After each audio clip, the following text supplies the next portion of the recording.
Eu quero trazer uma palavra para você, eu quero dar uma, porque a Bíblia tem várias.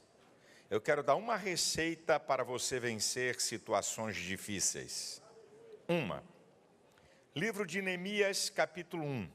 Para quem não tem, para novo convertido que está aqui, não é? Para você achar, se você abrir a Bíblia no meio, vai chegar em Salmos. Aí você vem andando para trás. Salmo, Jó, Ester, Neemias. Tá? De Salmos para trás, você vai achar o livro de Neemias. Neemias, capítulo 1. Eu quero que você fique com a sua Bíblia aberta. Eu não vou ler o texto para depois pregar. Eu vou pregar com os textos do capítulo 1 e do capítulo 2 do livro de Neemias. Então, você fique com a sua Bíblia aberta, porque é muito importante você acompanhar, porque eu vou pregar trazendo cada texto de uma história muito linda, muito interessante, de uma situação dificílima. Aqui na introdução, Neemias estava na fortaleza de Suzã, no período do rei Artaxerxes, a mais de 2.000 quilômetros de Jerusalém, e a cidade de Jerusalém estava destruída, portas fendidas, povo em miséria. Esse é o cenário que nós vamos inserir aqui na mensagem. Então, vamos lá. Vamos começar. Capítulo 1, versículo 2 ao versículo 4. Capítulo 1, versículo 2 ao 4. E que veio Hanani, um dos meus irmãos, ele e alguns de Judá, e perguntei-lhes pelos judeus que escaparam e que restaram do cativeiro e acerca de Jerusalém. Disseram-me, os restantes que restaram do cativeiro lá na província estão em grande miséria e desprezo, o muro de Jerusalém fendido, suas portas queimadas a fogo. E sucedeu que, ouvindo eu estas palavras, assentei-me, chorei e lamentei por alguns dias, e estive jejuando e orando perante o Deus dos céus. O que eu acho interessante aqui, em primeiro lugar, se você quer vencer situações difíceis, aprenda isso. Primeiro, Neemias não deixou de ser humano. Ele não deixou de ser humano. Quando ele escuta o estado daqueles que sobraram do cativeiro em Jerusalém, ele chorou. Uma reação perfeitamente normal, vivenciar momentos negativos. As pessoas que não querem vivenciar isso, elas podem produzir feridas na sua alma, que vão trazer consequências terríveis. Além de enfermidades, deixa o seu estado emocional vulnerável. É importante você vivenciar lutos. É importante você chorar por situações de calamidade, por coisas que te atingem. Você pode ser cheio do Espírito Santo, você pode ser crente, você pode ter muita comunhão com Deus, mas você não deixou de ser ser humano. E quando você quer fingir que é mais forte do que você é, aí a sua fragilidade aparece. Agora, uma outra coisa que eu vejo é que você não pode vivenciar o problema o tempo todo. Ele chorou e lamentou por muitos dias, mas não chorou e lamentou por muitos anos. Você não pode viver de luto a vida toda. Você encontra uma mulher, 28 anos, vestida de preto e com cara de choro. O que foi que aconteceu com você, minha filha? Fiquei viúva. É? Quando é que seu marido morreu? 10 anos atrás. O cara morreu há 10 anos, mas vem cá, quem morreu? Ele ou você? Ele morreu e você que está sendo enterrada? Você tem que chorar, lamentar, vivenciar, mas não pode ficar a vida toda chorando por coisas que você não vai mudar. Ele chorou, ele lamentou, e aí ele vai fazer uma coisa, tomou uma atitude certa. Porque tem até gente que vivencia. Tem até gente que passa um tempo, né, e vivencia as emoções negativas, e vivencia o luto, mas não toma a atitude certa. Ele vem e toma uma atitude certa. Diz aqui o texto. Aqui, ó. Eu chorei, versículo 4, e lamentei por alguns dias. Aí vai. Estive jejuando e orando perante os Deus dos céus. Diz Provérbios 16:1, que do homem são as preparações do coração, mas do Senhor a resposta da boca. Ele foi buscar a Deus para aquele problema.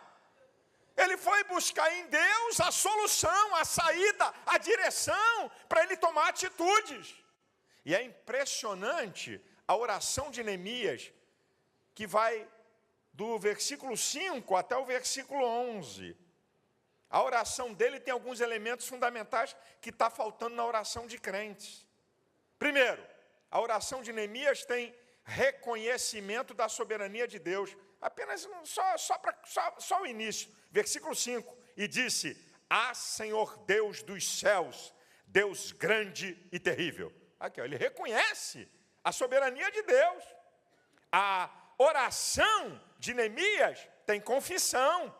Olha o versículo 6. Estejam, pois, atentos os teus ouvidos e os teus olhos abertos, para ouvires a oração do teu servo, que eu hoje faço diante de ti, de dia e de noite, pelos filhos de Israel, teus servos.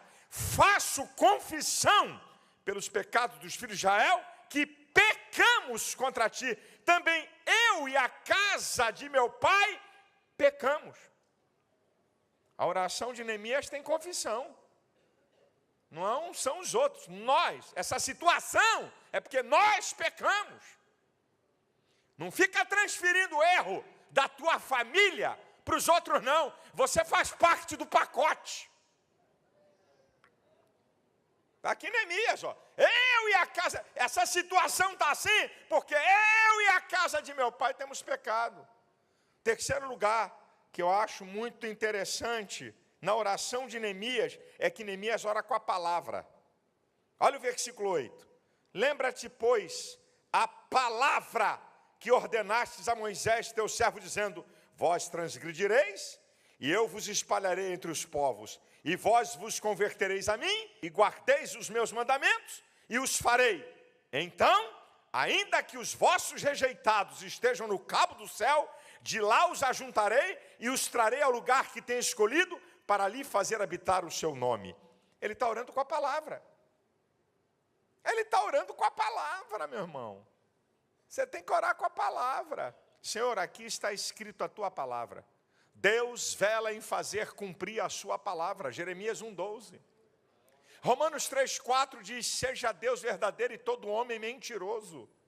2 Timóteo 2:13 diz: se formos infiéis, ele permanece fiel, não pode negar a si mesmo. Pega a palavra, ore com ela. Senhor, olha o que está dizendo aqui a tua palavra. É promessa da tua palavra. Eu tenho sido justo, eu tenho sido reto. Senhor, a tua palavra diz: aqui estão as promessas para o justo, aqui estão as promessas para aqueles que se quebrantam, aqui tem a promessa para aquele que crê em ti. Ore com a palavra, meu irmão, porque Deus vela por ela. E em quarto lugar, a oração de Neemias tem objetividade. A oração dele tem objetividade. Olha o versículo 11. Ah, Senhor, estejam, pois, atentos os teus ouvidos à oração do teu servo. É a oração dos teus servos que desejam temer o teu nome. Faze prosperar hoje o teu servo. Dá-lhe graça perante este homem. Então era eu copeiro do rei. Ele está pedindo a Deus que dê graça quando ele chegar diante de Artaxerxes, diante do rei.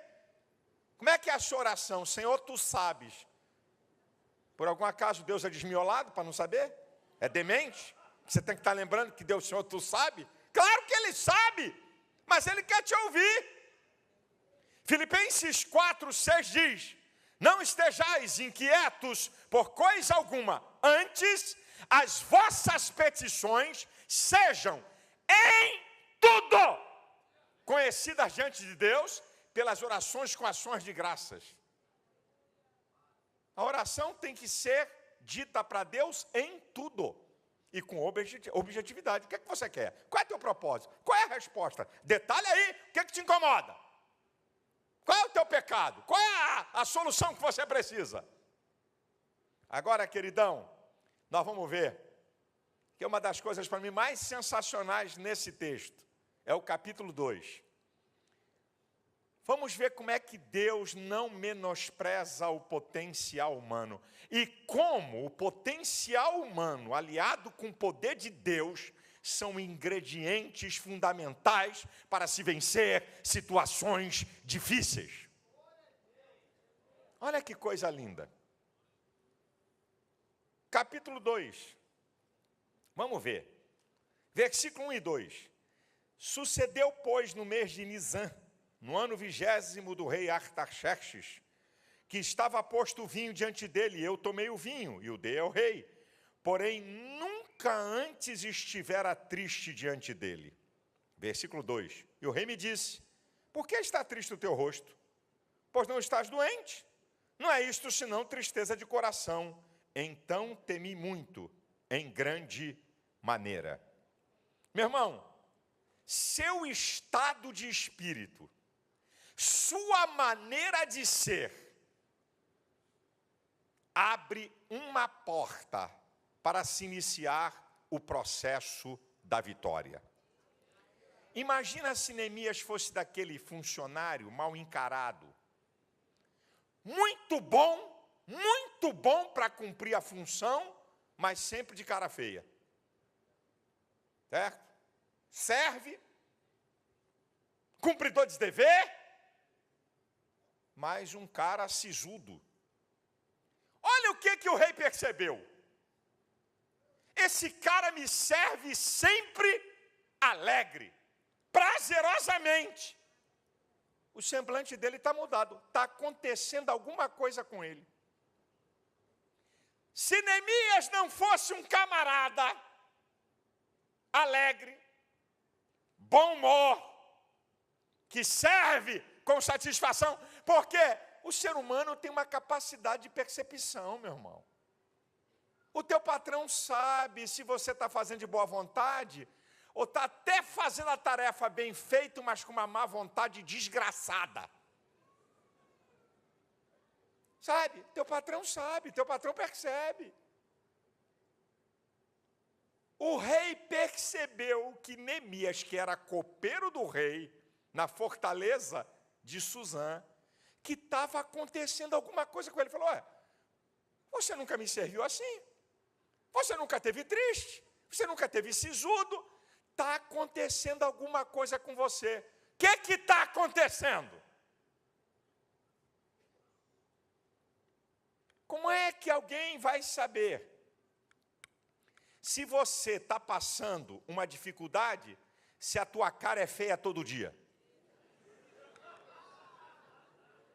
Ué, se alguém chegar para mim: ih, pastor, o senhor sabia que fulano de tal está mal? E o cara é um cara sisudo? Diz: não, ele é assim mesmo. Ele é assim mesmo. Como é que você vai saber? Como é que você vai saber que a pessoa tem uma necessidade, se toda vez a cara do cara é truncada? Se a cara de Neemias fosse feia o tempo todo, o rei não perguntava nada a ele. Aqui começa o processo da vitória. É aqui, meu filho. Aqui começa. Agora, olha só, que coisa interessantíssima. E disse ao rei, versículo 3, viva o rei para sempre. Seu estado emocional não pode interferir no seu reconhecimento à autoridade e sua obediência a protocolos. Quando o rei chama e diz: o que está acontecendo com você? Você vê o que o versículo anterior diz que Neemias teve medo. Caramba, ele desconfiou.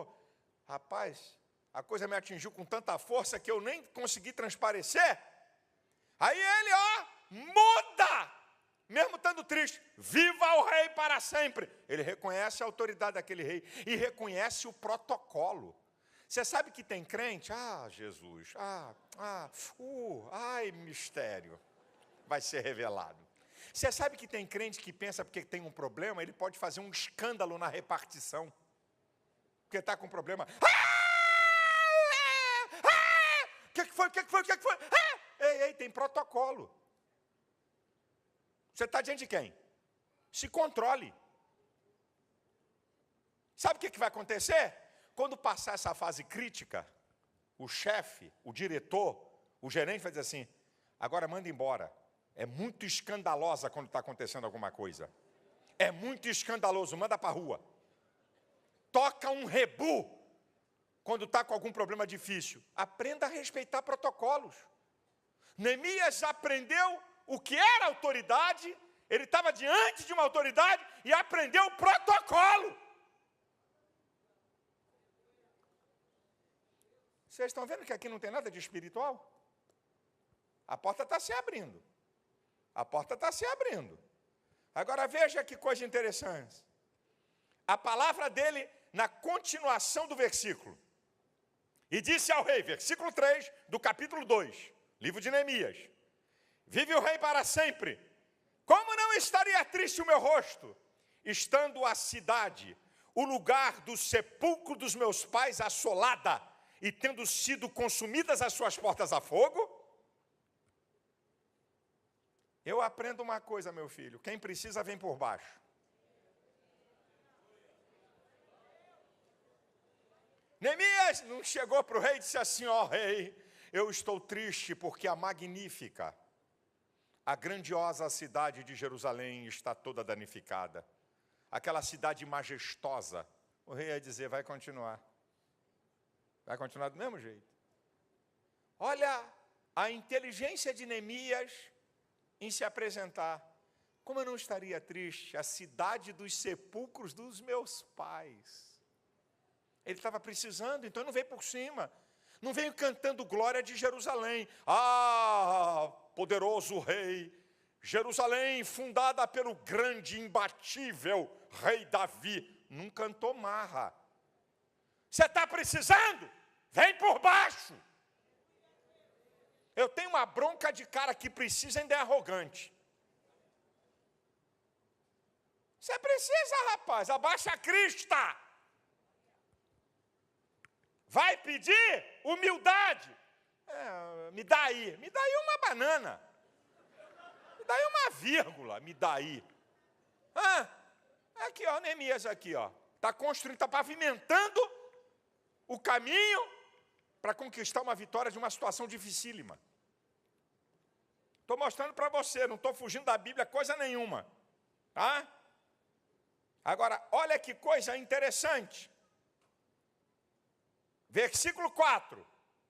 E o rei me disse, que me pedes agora? Então orei ao Deus dos céus. Ah, meu Deus do céu, tem gente que numa hora dessa... O que você está precisando? A metade do teu reino está bom, dá para quebrar um galho. A metade da tua empresa. Até para pedir, na hora que a porta se abre, cuidado na hora de entrar, porque você pode estragar. O que você quer? Neemias está ligadíssimo com Jeová o tempo todo. O que eu vou falar para esse cara? E o cara que está oferecendo, está medindo o fubá dele também. Não pensa porque um diretor, um patrão, o que você quer? Ele está oferecendo tudo. Ele está te dando uma oportunidade para te ajudar. O que você quer? Pode me dar seu carro, a sua casa também está bom. Aquela casa de praia que o som não vai, pode me dar também. Ele está sendo gentil. Ele está dizendo com isso que quer te ajudar. Mas não está dizendo que quer te dar tudo. Você tem que entender. Na hora que a porta começa a se abrir, como é que você vai entrar? Porque ela pode bater na tua cara, na entrada. Ele fala com Deus, esteja ligado com Deus. Quando aparecer a oportunidade, que você vê que ela aparecer, Espírito Santo me instrui como é que eu vou entrar por essa porta. Senhor, me ajuda, olha, uma oração aqui, ó, na mente. Não precisa parar, ajoelhar, gritar, ir para o quarto, entrar no banheiro, se trancar na sala. Ali mesmo. Espírito Santo, e agora? O que é que eu falo? Espírito Santo, me dirige aqui. Como é que eu vou entrar por essa porta? E orei ao Deus dos céus.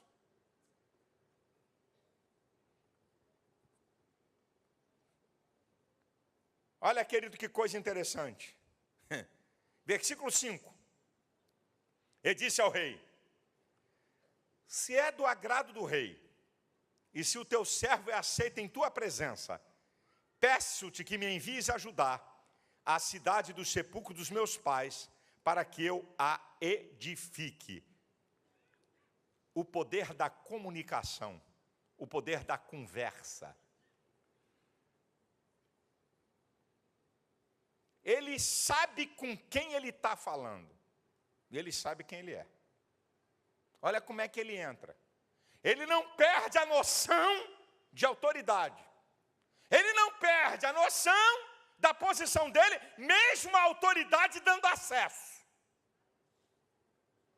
Ele não perde a noção. Você, só porque o patrão deu acesso, já quer virar íntimo? Quer virar amiguinho, quer virar colega? Porque o diretor deu um acesso? Ele mantém a mesma coisa. Olha o que ele está comunicando. Eu te peço. O rei diz: o que é que você quer que eu te faça? Eu te peço que eu possa edificar a cidade dos sepulcros do meu pai. Ele mantém a mesma linha, ele mantém o mesmo nível, nada de soberba, nada de cantar de galo, submisso. Aqui, meu irmão, eu não estou forçando o texto, estou mostrando para você coisas da vida. Estou mostrando aqui coisas da vida.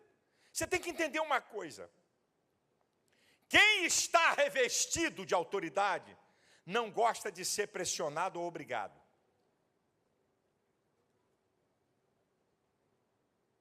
Quem está revestido de autoridade, quem tem o poder, não gosta de ser pressionado nem obrigado. Neemias entende isso. Ó rei, se é do teu agrado, eu te peço que eu possa reconstruir a cidade dos sepulcros do meu pai. Olha que ele mantém esse nível. Como é que você quer conquistar coisa botando a faca no pescoço de quem tem poder, rapaz? Tu é maluco? Você pensa que alguém vai te atender só porque você tem um problema? Todo mundo tem problema. Você pensa que a pessoa é obrigada a atender porque tem? Quem tem é que decide se vai atender ou não, não é quem não tem. Quem tem o poder de decidir se vai dar ou não é quem tem. Não é você que não tem, que tem o poder de dizer para o outro que ele tem que dar. Isso, fica olhando assim mesmo para mim. Isso, fica assustado. Eu estou te mostrando, meu filho. Como é que esse cara consegue vencer uma situação dessa? Olha que coisa interessante. Versículo 6, eu gosto desse aqui. Esse aqui eu gosto. Então o rei me disse, estando a rainha sentada junto a ele, quanto durará a tua viagem? Quando voltarás? E aprove ao rei enviar-me, apontando-lhe eu um certo tempo. Eu gosto desse negócio. Quanto tempo vai durar a sua viagem? Você vai voltar? Mostra a integridade de Neemias. O que esse cara fala, ele cumpre. Você todo dia está... Rapaz, o teu patrão já está cansado, já enterrou um dia tua mãe. Outro dia botou tua irmã no hospital. Outro dia teu pai no CTI. Outro dia tudo arruma jeito de sair antes da hora. Ou de chegar mais tarde. Está sempre dando um golpe para sair mais cedo. Na hora que é de fato real, você olha, estou com um problema sério. Aí o problema é mesmo. Estou precisando sair cedo. O cara diz, não vou liberar. Se sair, eu te mando embora. Olha aqui a integridade do cabra. O rei pergunta a ele, quanto tempo vai demorar? Quanto tempo é essa tua jornada? Apontando eu o tempo que vou e que volto. O rei sabia que ele era um cara de palavra. Agora, uma outra coisa linda nesse versículo. Linda nesse versículo. Segura aí, irmão. Quando voltarás? Você é dispensável ou indispensável?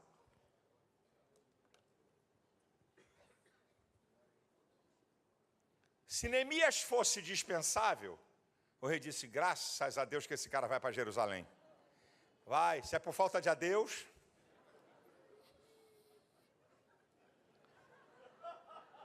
Estou com saudades.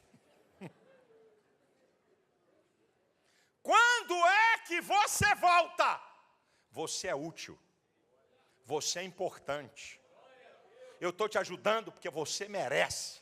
Você é leal. Você é fiel. Você é íntegro. Você é trabalhador. Você cumpre a sua função. Rapaz, o rei está perguntando ao cara, quando é que você volta? Preciso de você aqui.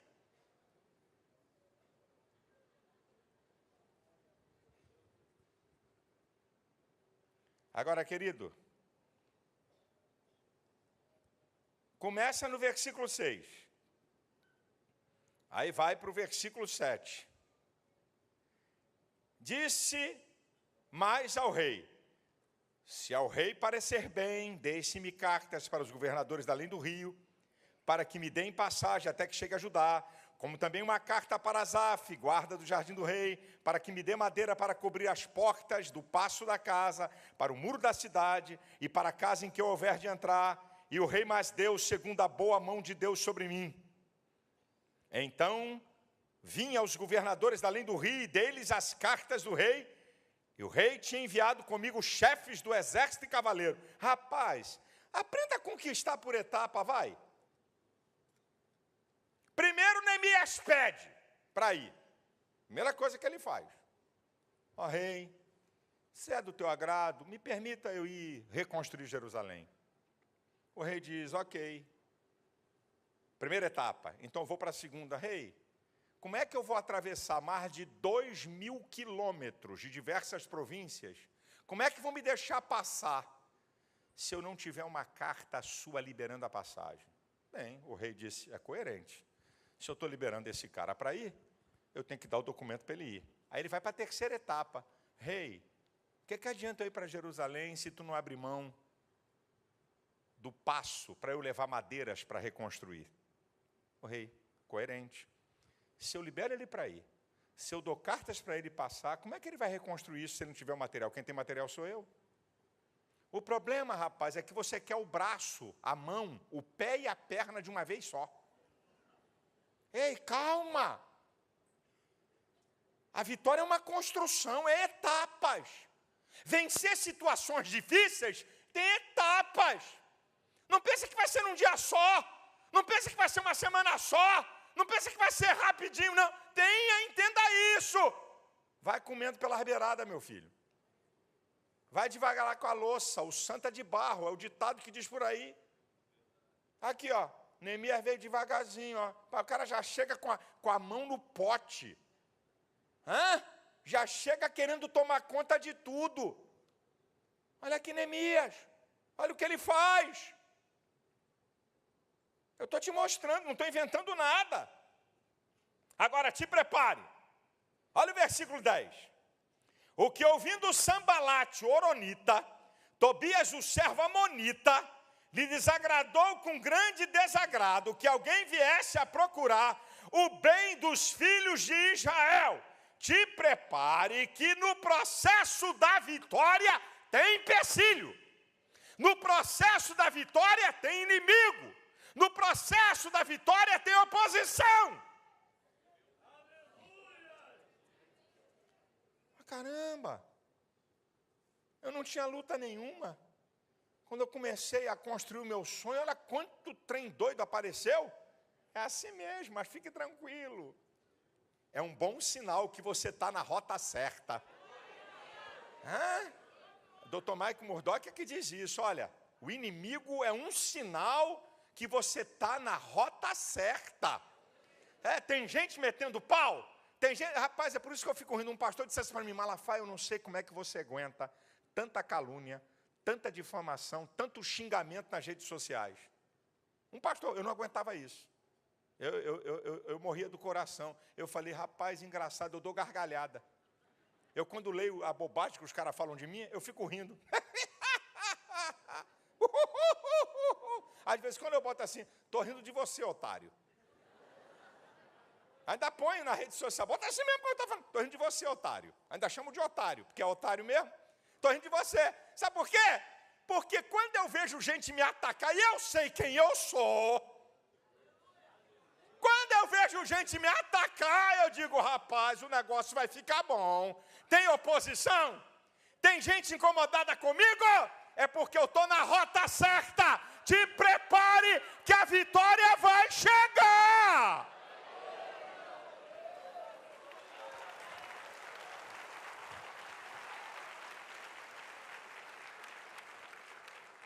Enquanto o povo estava em miséria, cidade destruída, ninguém se incomodava. Começou o projeto, não botou um prego na cidade. Os sambalates da vida se levantam. Não fica triste não, você só não pode perder o foco. Eu não perco o foco não, eu dou a burdoada em um, dou a burdoada em outro e toca para frente. Segura aí, peão, lepute, toma outra, toma um tweet aí.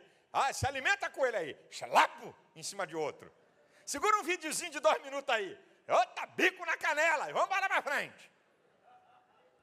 Não perca o foco não, esse cara não me tira do meu foco não. Mas não tira mesmo, é o que você tem que fazer.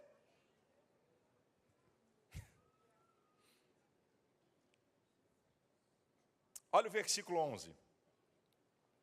Cheguei a Jerusalém e estive ali 3 dias.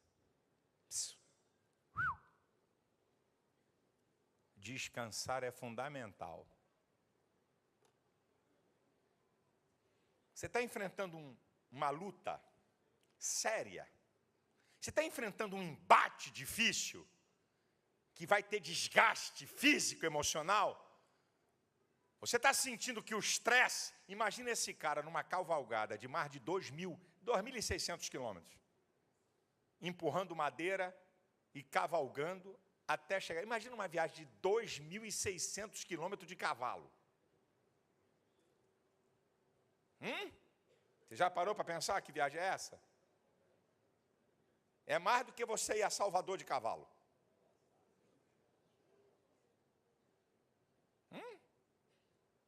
Já parou para pensar? Então, o cara está no limite do cansaço. Ele não entrou logo na cidade, vamos embora, pessoal, vamos para o pau, vamos... Tem que parar. Tem que dar uma parada. Senão eu não vou aguentar esse negócio, não. Ei, dá uma parada. Dá uma paradinha. Não estou falando que você tem que parar 60 dias, não. Não estou falando isso, não. Muitas vezes uma semana. Eu tenho direito a umas férias. Mas é tanta coisa. Ei, preciso de 10 dias aí das minhas férias aí. Deixa eu dar uma parada. Deixa eu dar uma parada. Sabe? Aqui, 3 dias. Deixa eu parar. Recobrar energia, renovar forças, para não perder o objetivo. Talvez eu estou falando aqui, Deus está falando para alguém que está aqui ou alguém que está me assistindo pela TV. Ei, dá uma paradinha aí. Dá uma paradinha, meu chapa. Descansa aí uns dias. Sossega aí um pouco. Ou você pensa que vai ficar igual a máquina, vai resolver tudo. Dá uma paradinha.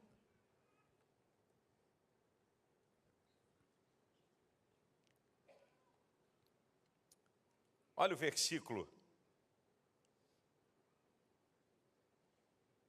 de número 12.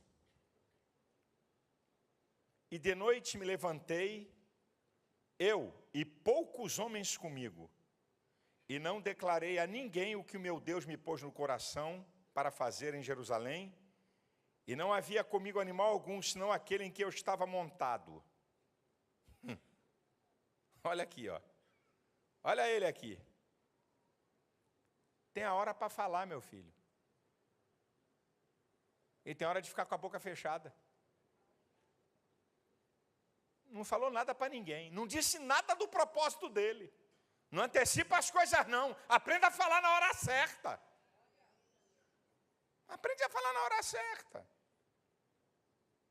Olha o versículo 13 em diante.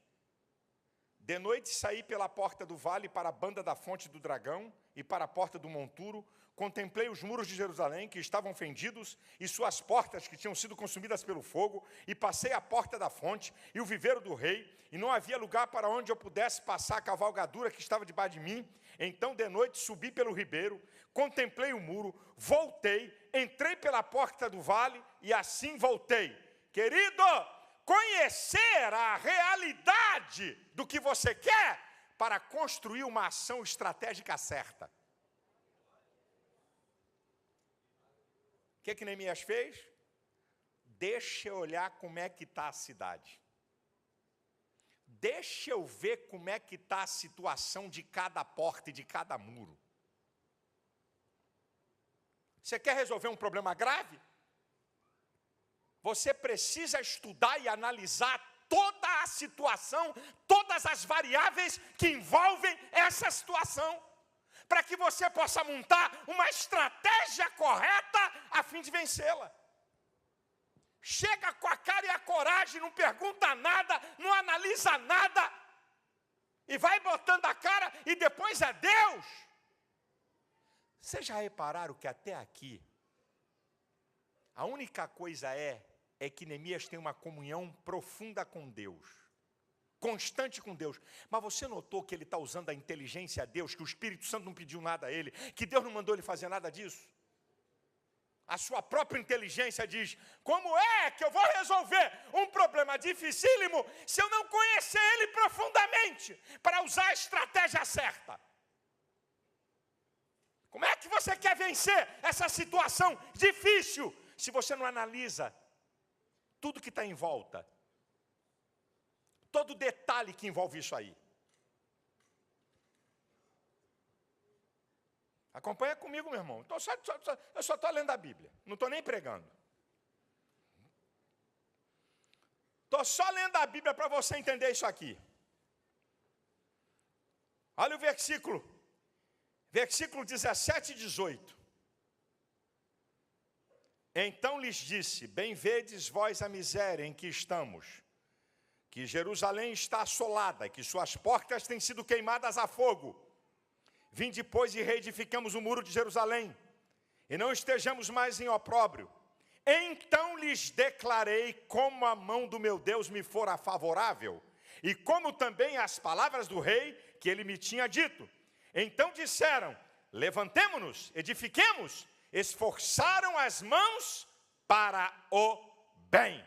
Tem a hora de compartilhar da visão. Tem a hora de você falar, porque sozinho ninguém chega a lugar nenhum e ninguém vence uma situação dificílima sozinha. Você tem que envolver outros para crerem no teu sonho e acreditarem no teu propósito. Mas não é por falácia. Neemias chega e conta para eles como Deus o ajudou diante do rei. Porque ele, que era um copeiro lá, servindo ao rei exilado, como é que ele chegou em Jerusalém para ter credibilidade? Quais são as tuas credenciais para as pessoas acreditarem em você? O que você tem feito nessa família? O que você tem feito nessa empresa? O que você tem feito na vida para alguém acreditar que você é o cara? Que você é a pessoa certa para ajudá-los a vencer uma situação dificílima que não é apenas Neemias, mas uma nação estava envolvida. Talvez toda a tua família, talvez toda a tua casa. Como é que eles vão acreditar? Cadê as tuas credenciais? Esse cara é lutador.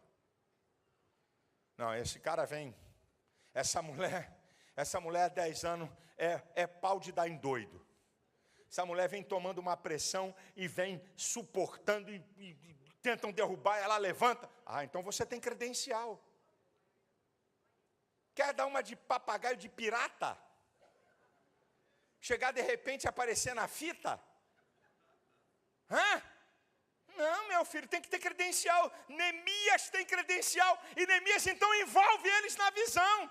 E todos dizem, é isso aí, vamos edificar o muro, vamos reconstruir essa cidade. Ele envolve as pessoas para vencer uma situação difícil. Envolva outros e te prepare. Vem vitória aí. Vem vitória aí.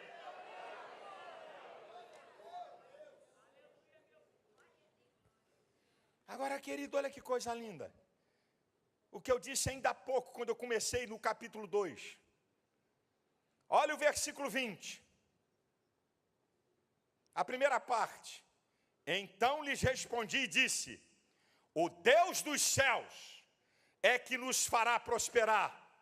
E nós, seus servos, nos levantaremos e edificaremos. Até aqui. Olha o que eu falei no início. A ação de Deus e a potencialidade humana. É o Deus dos céus que está conosco. Primeira verdade. Agora a segunda. Nós vamos nos levantar e vamos edificar porque Deus está conosco. Neemias não disse que era Deus que ia edificar o muro. Esse é o problema dos crentes. Querem que Deus faça aquilo que Ele tem que fazer. É você que tem que botar a mão na cumbuca aí, meu irmão. Aqui o que ele está dizendo. O Deus dos céus. O Deus dos céus. É que nos fará prosperar. E nós, os seus servos, nos levantaremos e edificaremos. Não é Deus que vai edificar, porque isso é a nossa parte. O que Deus vai fazer é nos ajudar. O que Deus vai fazer é agir por nós. É travar quem se levanta. Mas somos nós que vamos fazer. Ei! Sacode a poeira aí, meu chapa. Levanta a cabeça. Bota para quebrar. O que é que você pode fazer diante dessa situação difícil? Qual é a tua parte nessa vitória?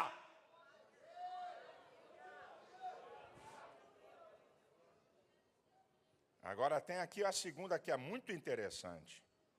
A segunda parte do versículo 20.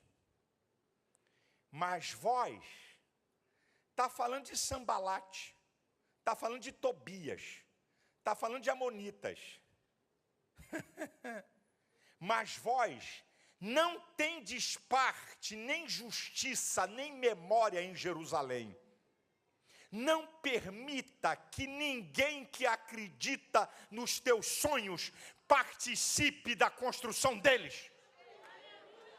Não receba ajuda de quem zomba de você, ridiculariza e trabalha contra. E depois que vê a coisa começar a acontecer, quer participar, vai trazer problema, vai trazer divisão e vai te travar. Deixa essa gente de fora!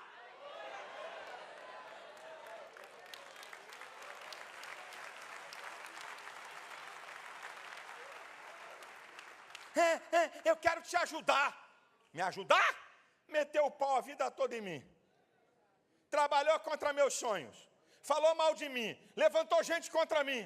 E agora quer me ajudar? Segue teu caminho, brother. Eu não quero. Essa ajuda eu não quero. Eu não preciso dela.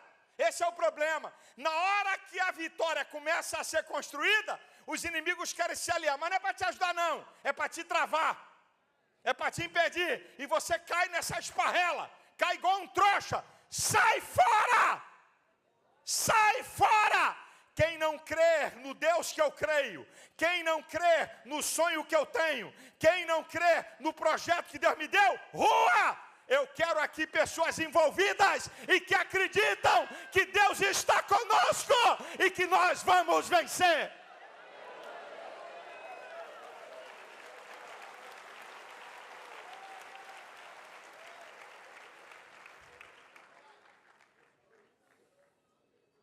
Algumas considerações e eu termino a minha palavra. A primeira delas. Todos nós estamos envolvidos por algum problema. Neemias tinha problema.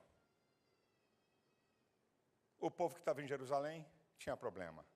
Agora aprenda. Os problemas podem ser parecidos, mas nunca são iguais. A intensidade é diferente. O povo de Jerusalém estava passando fome. Neemias não estava passando fome. Mas o povo de Jerusalém estava com a família. Neemias estava sozinho. Os problemas são diferentes. Os problemas não são iguais. Mas todo mundo tem problema. Para de pensar que só você tem problema. Para de achar que só você passa por problemas. Agora eu aprendo uma outra coisa. Mesmo tendo problemas, eu posso ser instrumento para ajudar outros a resolverem seus problemas. E para isso acontecer, eu tenho que deixar de ser egocêntrico.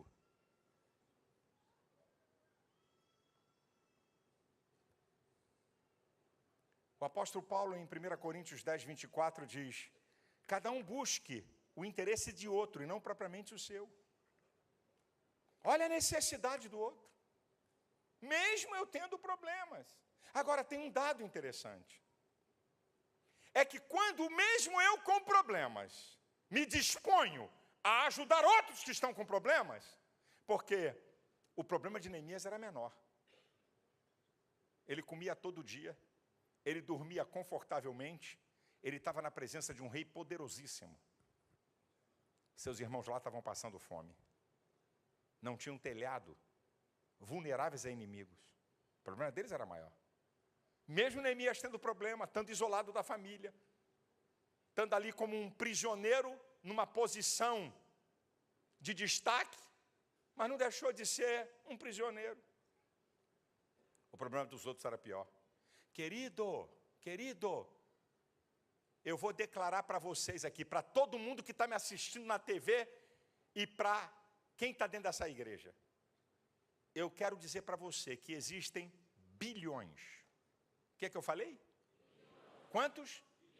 Não milhões, eu estou falando de bilhões de pessoas que têm mais problema do que qualquer um que está aqui. Só hoje, mais de 1 bilhão de pessoas não se alimentaram ontem, não se alimentaram hoje e não tem com o que se alimentar amanhã. Tem alguém reclamando de alguma coisa aí? Tem mais de 1 bilhão de pessoas em extrema miséria. E o Brasil joga toneladas de alimentos fora. Toneladas de alimentos fora. Agora tem uma coisa, querido.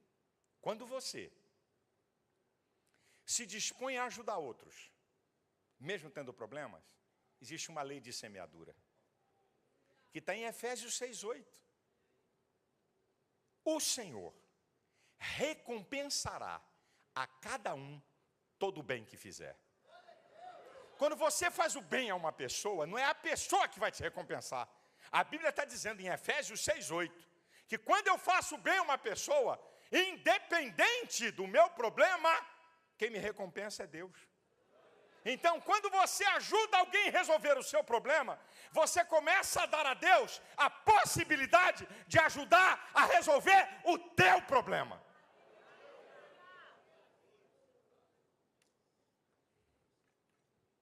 Agora, querido, aprenda. Quando a vitória chegar, quando a porta se abrir, quando a situação for vencida, o que é que eu tenho que fazer? Vamos ver Neemias? E aqui eu vou encerrar. Capítulo 8, versículo 10. Eu não vou entrar no detalhe, não abrir nenhum versículo. Eles reconstruíram o muro, colocaram as portas na cidade, reconstruíram toda a cidade. E depois da vitória conquistada, nós chegamos no capítulo 8 e no versículo 10. Neemias 8:10. Disse-lhe mais: ide, comei as gorduras, bebei as doçuras, enviai porções aos que não têm nada preparado para si, porque este dia é consagrado ao nosso Senhor. Portanto, não vos entristeçais, porque a alegria do Senhor é a vossa força.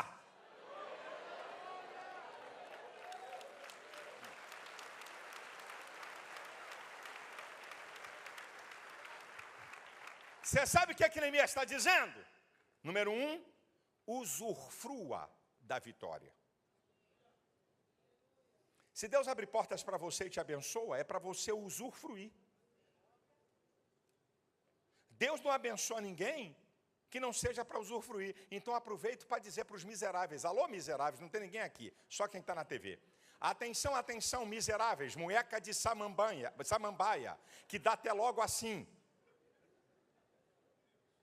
Você tem muito, né? Então eu vou profetizar. Você vai morrer.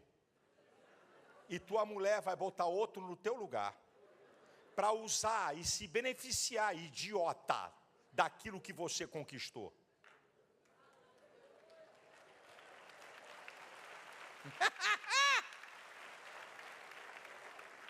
É uma palma meia sem graça. Isso, minha irmã. Você só trabalha.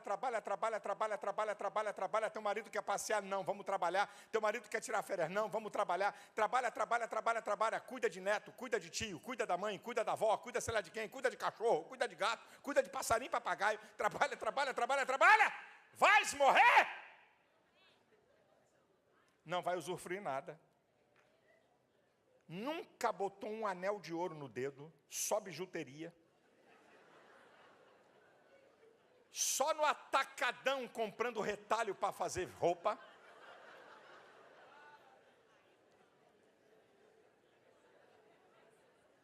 Vai vir uma para o teu lugar? E vai nas lojas mais chiques. Não vou dar um nome aqui que ninguém me paga. Aquela marca de bolsa.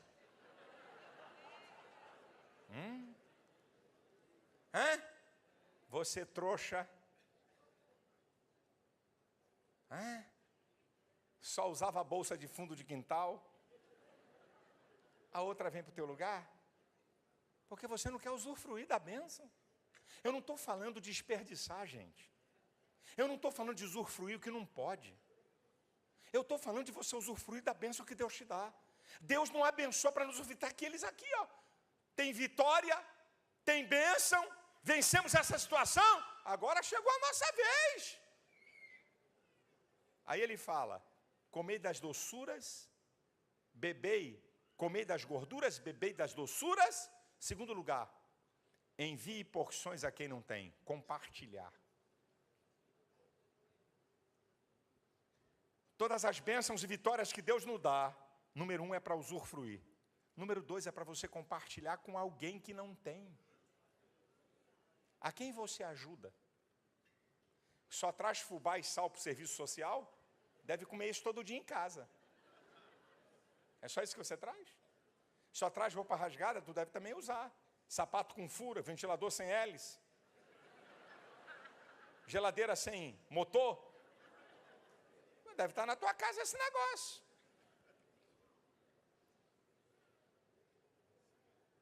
Deus te abençoa para você usufruir. Deus te abençoa para você compartilhar. E terceiro, está aqui no texto, não estou forçando a barra de nada. Este dia é consagrado ao nosso Senhor. Dedicação a Deus. O que que você oferece a Deus daquilo que Ele tem te abençoado? Rapaz, eu vou falar porque eu sei que eu estou falando.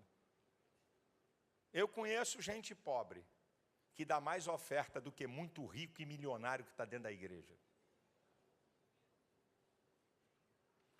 Gente que o Evangelho transformou, abençoado, mas é miserável, não investe, não abençoa o reino de Deus, não investe em nada, ama o dinheiro. Você está pensando que no cemitério vai ter um lugar para a tua grana.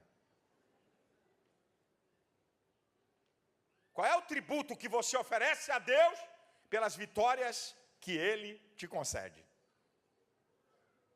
Nós temos que dedicar algo para o Senhor. E aí ele vai terminar dizendo: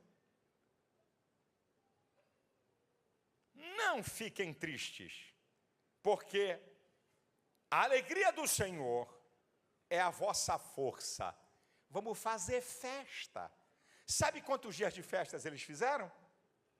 Depois está lá no versículo 18. 8 dias. 8 dias de festa. Vamos se alegrar, gente. Que vitória espetacular. A cidade foi reconstruída. As portas estão no lugar. O povo está em segurança. Tem comida. Tem trabalho. Está tudo bem. Aleluia. Glória a Deus. Maravilha. Vamos fazer festa. O cara compra um carro. Opa, tu não comprou um carro? É, comprei. Tem 48 prestações, né? Então por que comprou? Comprei um carro, vou pagar primeiro e vou até o final, aleluia, glória a Deus. Lutou tanto por uma casa, 20 anos de sonho, 20 anos de sonho, uma semana depois você encontra com a irmã, e aí minha irmã, e a casa? Você está mais alegre do que ela. Vai lá, 5 suítes. Não é brincadeira limpar aquilo tudo não, tem 5 suítes a casa. Vai lá, vai lavar aquele banheiro lá. Vai ver o tamanho daquela cozinha, como é que é. Vai ver, é para limpar aqueles pisos todos. Rapaz, faça a festa. Eu vou só fazer uma pergunta. Quem tem aí um motivo, não vou pedindo 2 nem 3, um motivo para se alegrar por uma vitória de Deus? Vamos lá. Deixa eu ver. Ei! Deixa eu dizer para você. Era para a gente fazer festa todo dia, sabe por quê? Estamos vivos na presença de Deus. Fomos comprados por bom preço. Temos a salvação. Libertos do poder do pecado. Vida transformada. Ei! Faça festa!